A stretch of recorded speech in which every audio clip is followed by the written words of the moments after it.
Good afternoon, everyone. I'm back. I'm Kelly. Nice to see you guys all.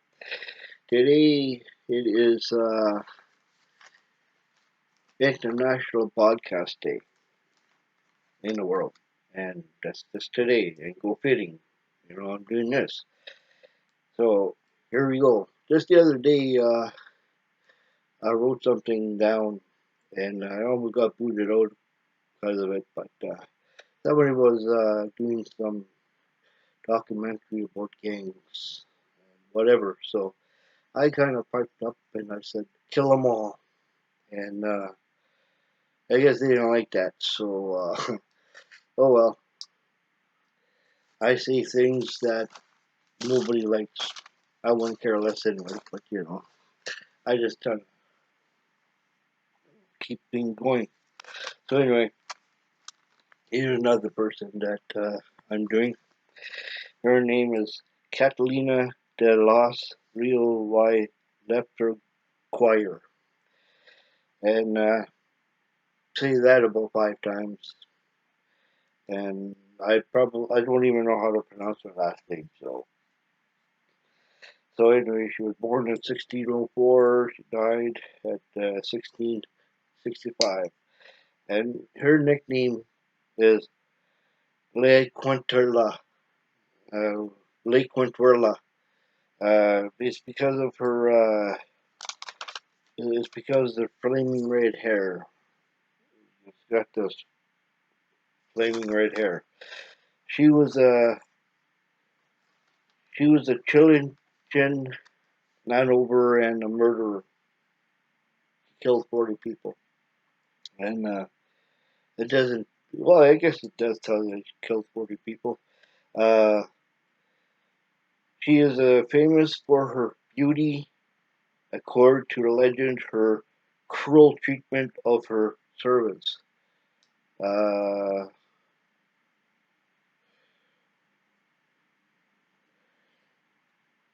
the, why would anybody would have servants? I don't know. So, um, oh well.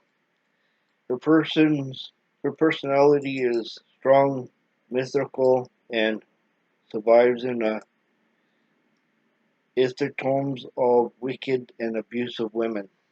And Catalina was the daughter of Gonzalo de los Anjos and wife Candela Lisperguer y Flores. And, this is she came from Chile, so pronounce all the names like that. I'm just learning myself. Each time I write, I try to practice, how to pronounce it. So anyway, till the family was growing sugar canes. And that's a nice farm.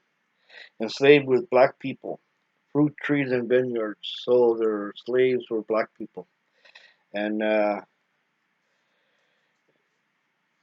again, Gonzalo and Catalina kids. Catalina and Maria del Lapsicor were the only two girls, sisters, who had been accused of murder of poisoning Governor Alonso del Rio just of just out of spite. Hmm. Oh well. They had a blood brother, Juan Horobro de Lepsoco y Flores, who got killed in the Battle of Fort Sambora in 1626, and her sisters Maria del Brocro, who has been charged with murder. So, hmm. Laura attempted Laura attempted for attempted murder poisoning was expelled to Peru. Um, how can you get charged for murder for attempting to poison a person. That's not murder. It's attempted. But only nickname El Quintorla is probably the definition from the diminutive of her given name, Catalina or Catalina.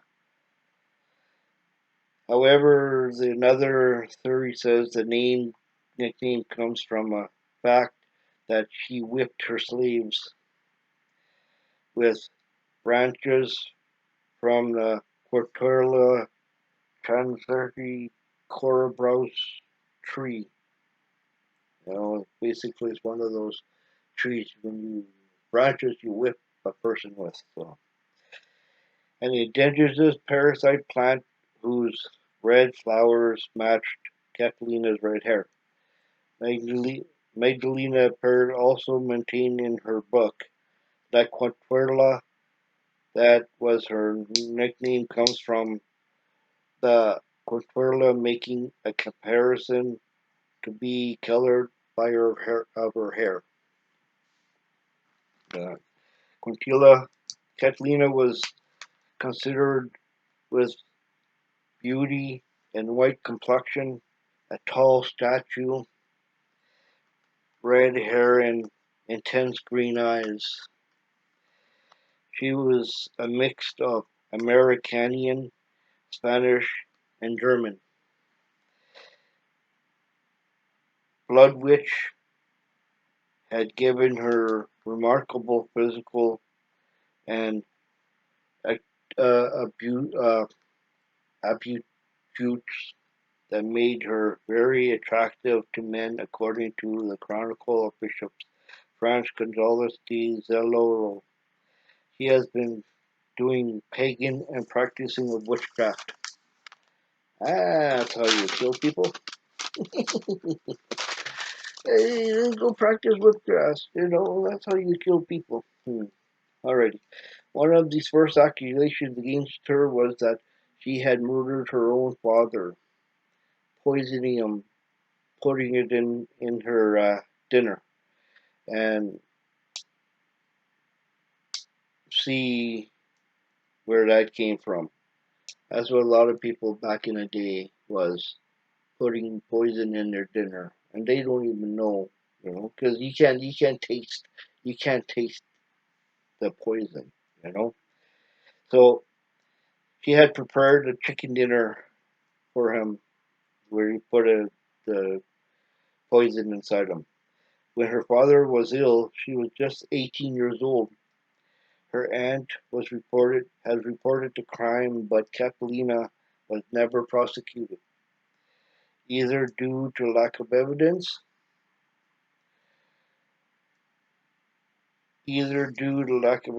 or family influence. Of Catalina becoming looking for men for her, she thought she had through a husband would change her ways. Uh, has would be influence her. That's what she was looking for her husband.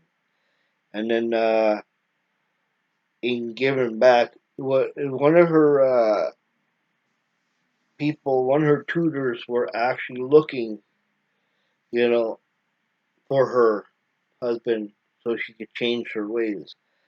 And what she wants back is 45,349 pesos. Uh, I actually don't know how much that is in Canadian coins, but you know, oh well. In September 1626, at the age of 22, Catalina entered a marriage. She was 22, and he was 42. Who married them was Pedro de Ferguson, but somehow Catalina never forgave him and tried to assassinate him. She was harassed by him to no avail. Um, whoever, I don't know if it's a priest or it was him that uh, she was talking about, the husband or the priest that couldn't forgive him. So I don't know. They got a divorce after the marriage. She gave birth to her son. Gave birth to her son, uh, Gonzalia, and sister died from Peru. Now Catalina became an owner of a large part of land in Chile. Catalina's husband been aware of her ruthless ways, but still in love with her. But she wouldn't care less about him. So she didn't even love him back. So she didn't. Catalina had have some lover. Now she's divorced from all the husbands. Now she killed all the husbands. Now she's gonna have lovers now because of her beauty, right? So because she's ruthless. Catalina had some lovers, but she killed him too with knives, stabbed him, blamed it on the slaves. So she started killing people, and that's where she blames it on slaves. This is interesting how sick people's minds are. But she was subsequently executed, expelled. She was also beat and stabbed. She also stabbed and beat another lover on the grounds that he had played with her feelings, since he had refused to give her a cross, a symbol of nobility, in exchange for a kiss. Men were calling her a loose woman to everyone. She had also severed a left ear from her other lover. She's nuts.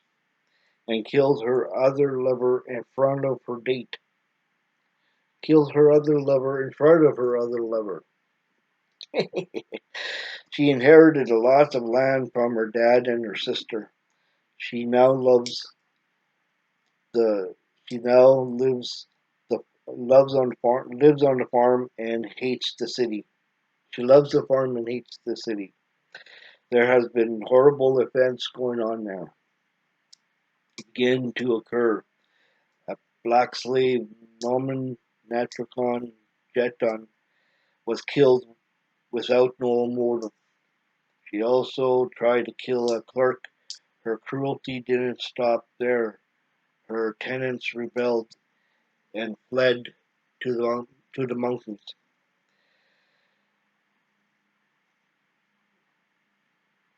And Catalina ordered them back. Um, ordered them back and killed them all. In spite of the continuous complaining of abuse, the cruelties, she did not spend a day in prison because she shared her wealth with the judge and the lawyers. After all that, she finally got arrested and taken into criminal trial. So the first time she didn't get arrested because she giving her wealth and fame to the lawyers and to the judges, but somebody else took it over of the courts and everything else. That's where she got charged. So she was arrested. She had already been accused of both pesticide and murder.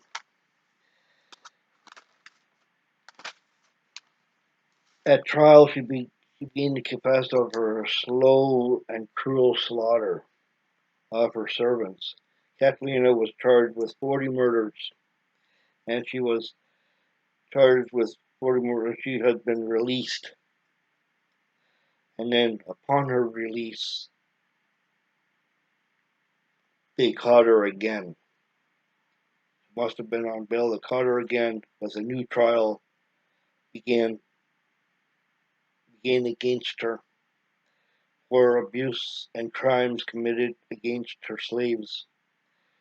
She had her health deteriorated gradually, deteriorated gradually until her death in 1665.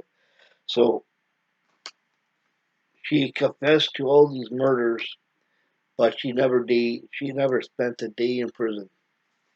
So her health was deteriorating, and she passed away in 1665. So confessed to 40 murders, but never did spent a day in prison. Well, I wish I had that power, but I wish I had that beauty. I wish I had everything like that, right? So, but nothing to do. So, thank you very much, and you guys have a good day.